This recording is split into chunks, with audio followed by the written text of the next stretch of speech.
Friends, welcome to my channel. Myself Nancy. मैं fashion designer हूँ और मैंने अभी अपना जॉब वगैरह क्विट कर लिया बिकॉज़ मेरे पास अभी एक छोटी बेबी है। आप लोगों को पता होगा, मेरी 3 इयर्स ओल्ड बेबी है। तो उसके फ्यूचर के लिए, उसके बेटर फ्यूचर के लिए मैंने अपनी जॉब क्विट कर दी। तो मैं आप लोगों के लिए पॉडकास्ट लेके आई हूँ। मेरा काफ़ी टाइम से मन था कि मैं पॉडकास्ट लेके आऊँ। My self Vicky. मैं प्रोफेशनल बॉडी बिल्डर रह चुका हूँ और लास्ट 4-5 साल से मैं अपना सप्लीमेंट का एक छोटा सा बिजनेस चला रहा हूँ, फूड सप्लीमेंट्स का। तो इस पॉडकास्ट के थ्रू हम अपने लाइफ एक्सपीरियंसेस शेयर करेंगे, आप लोगों से कनेक्ट करना चाहेंगे, वेरियस टॉपिक्स के ऊपर बात करेंगे। मेरा आज का टॉपिक है रिलेशनशिप के ऊपर। तो रिलेशनशिप, आप एक दोस्त के साथ भी रिलेशनशिप में होते हैं, एक हस्बैंड के साथ भी रिलेशनशिप में होते हैं, और एक फैमिली के साथ भी रिलेशनशिप, मतलब हर किसी के साथ रिलेशनशिप में होते ही हैं। तो आप लोगों की नज़रिए में रिलेशनशिप क्या है? मैं आपसे पूछना चाहूँगी कि क्या आप रिलेशनशिप के बारे में समझते हैं? ये रिलेशनशिप तो बहुत तरह की होती हम एक नॉर्मल बेसिक रिलेशनशिप के बारे में बात कर रहे हैं। है। अब मैं और रिलेशनशिप, आप भी एक रिलेशनशिप में हैं। बट वही, जैसे आप और मैं रिलेशनशिप में, बट हम लोग साथ हैं, बट हमारी विजन्स, हमारे लाइक थॉट प्रोसेस बिल्कुल डिफरेंट है, बट फिर भी हम रिलेशनशिप में। तो एक रिलेशनशिप में हमें, अगर आप हमें उस रिलेशनशिप को मेंटेन करना है तो हम उसको किस तरीके से मेंटेन कर सकते हैं? एक दूसरे की अंडरस्टैंडिंग से समझ के, आपके थॉट प्रोसेस अलग है तो मुझे आपके थॉट प्रोसेस सुनने चाहिए, फिर उसमें अपने थॉट प्रोसेस अगर कुछ है तो उनको समझ करके हमें एक साथ चलना चाहिए। हर रिलेशनशिप का मतलब यही होता है कि आपको एक दूसरे को समझ कर एक साथ चलना है। आप ये नहीं कि नहीं जो मैं बोल रहा हूँ वही सही है या जो मैं कह रही हूँ वही सही है। जो चीज़ मैं भी बोल रहा हूँ या जो चीज़ आप बोल रहे हो, बस हमारे को ये क्लियर होना चाहिए कि हमें चाहिए क्या, या हमारा एट लास्ट रिजल्ट्स कहाँ पे निकलने हैं, किधर हमें पहुँचना है, बेटर वे क्या हो सकता है, उसके ऊपर हमें वर्क करना चाहिए। समहाउ मैंने देखा है लोगों के साथ रिलेशनशिप में होते हैं अपना, आप हस्बैंड वाइफ का रिलेशनशिप ले लो या फैमिली के साथ रिलेशनशिप ले लो। मैं हस्बैंड वाइफ के ऊपर ही बात करती हूँ। बहुत नॉर्मल है आज की डेट में। आज की डेट में देखा जाए तो हर दूसरा इंसान शादी करता है और 6 महीने 8 महीने के बाद डिवोर्स फाइल कर देता है, या जो भी रीज़न रहते हैं XYZ। जैसे आजकल लड़कियों की काफ़ी डिमांड्स है को, लाइक जो ये आपने बोला ना पॉइंट कि लोग 4-6 महीने के रिलेशनशिप के बाद डिवोर्स फाइल कर देते हैं, उसका रीज़न होता है ईगो।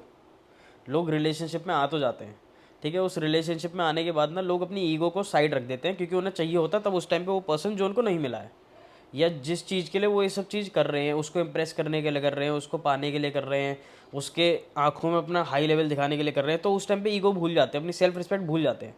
फिर जब शादी हो जाती है या जब सेटल हो जाता है, चीज़ें जो चाहते हैं वो मिल जाती है, उसके बाद अगर वो सामने वाला बंदा कुछ बोल देता है या कोई गलत ओपिनियन अपना बोल देता है, तो उस पर ईगो आ जाती है एकदम से। अपनी सेल्फ रिस्पेक्ट इतनी ज़्यादा ऊपर हो जाती है कि सामने वाले को बिल्कुल भूल जाते हैं कि वो कोई है भी। जो चीज़ पहले सोची जाती थी उसको लेकर, वो चीज़ बाद में नहीं सोचते हैं। तो ईगो को साइड रखकर जो रिलेशनशिप बनाते हैं ना लोग, वो बाद में टूटती इसलिए कि फिर बाद में ईगो आने लग जाती है। आप डेली जो रेगुलर लाइफस्टाइल है आपका, उसमें बहुत सारी चीज़ें होंगी जिसमें आपको म्यूचुअल अंडरस्टैंडिंग में काम करना है। वहाँ पे फिर क्यों ये डिवोर्स क्यों?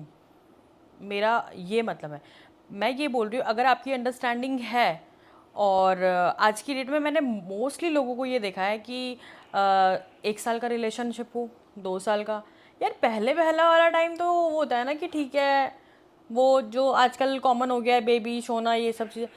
अरे तुम ये सब कर रहे हो तो फिर ये सब ही करते रहो। और अगर तुम्हें डिसीजन लेना है किसी चीज़ के ऊपर, तो आप उस बंदे की, अगर आप बीइंग अ गर्ल, अगर मुझसे कोई पूछे तो मैं उससे ये बोलूँगी कि आप ये चीज़ देखो कि वो लड़का सेटल्ड है या नहीं।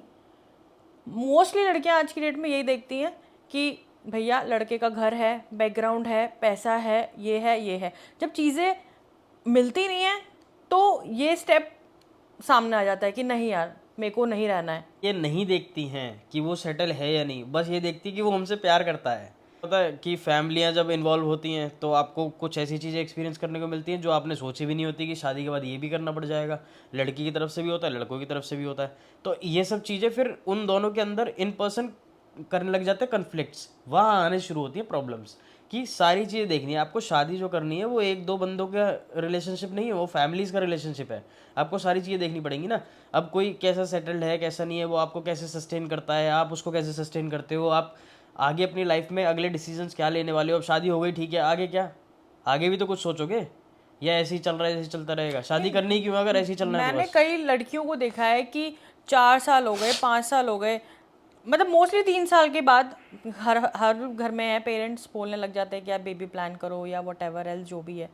बट नहीं, मुझे टाइम चाहिए, मुझे टाइम चाहिए, मैं और टाइम लूँगी, मेरा करियर सेट नहीं है मेरा। अरे यार, अगर आप तुमने करियर ही सेट करना था तो तुमने शादी करनी ही नहीं थी। शादी का मतलब ही यही होता है ब्रो, कि आप को अपना स्टेप, अगर शादी एक स्टेप है, देन दूसरा स्टेप इज़ बेबी। ठीक है। और आज जैसे मेरी फ्रेंड है, वो डॉक्टर हैं, इतने केसेस आते हैं कि हम 5 साल हो गए, 6 साल हो गए, बेबी प्लान नहीं हो पा रहा, अब आईवीएफ के लिए करना है। और लाइफस्टाइल, कई लोगों का तो लाइफस्टाइल ही इतना ख़राब है कि ना खाने का टाइम, ना पीने का टाइम, सिर्फ काम काम काम काम काम। सो काम ज़रूरी है, हर चीज़ ज़रूरी है, बट इन सब चीज़, ये भी चीज़ें बहुत ज़रूरी हैं लाइफ के लिए। ये मेरा पर्सनल एक्सपीरियंस है, और उस एक्सपीरियंस को मुझे लगता है कि हर लड़की को उसको फेस करना चाहिए।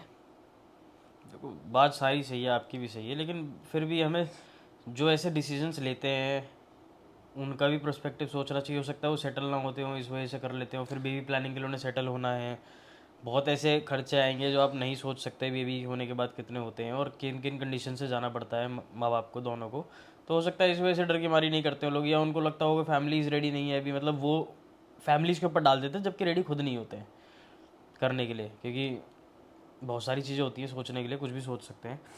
तो अपने पर्सपेक्टिव है हमारे, मैं किसी के लिए बोल नहीं रहा हूँ, ना मैं किसी के ऊपर जज कर रहा हूँ, ना किसी रिलेशनशिप के बारे में बात कर रहे हैं। मैं एक नॉर्मली अपना जो हमने पर्सनल एक्सपीरियंस किया है शादी के बाद, हमारा बेबी भी है, हमारे सर्कमस्टांसेस बहुत अलग थे शादी के, तो उसके बाद जो हमने फेस किया, फील किया, फैमिलीज़ में रहने के बाद जो हमें महसूस होता है वो हम डिस्कस कर रहे हैं बस आपसे। तो सोचना चाहिए और दोनों को ही समझना चाहिए, देन स्टेप लेना चाहिए आगे।